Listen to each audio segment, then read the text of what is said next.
saj kumbon si lutje. Duart e saj janë sakrificë.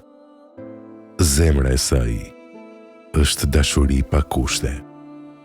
Ajo zgjohet para teje dhe fle pas teje. Ushqehet pasi të jesh ngopur. Lotët i fshin në heshtje, që ti të qeshësh me zemër. Në Islam, nënës i është dhënë një vend që askush tjetër nuk e ka. Xheneti është nën këmbët e nënës, thot profeti Muhammed alayhi salam.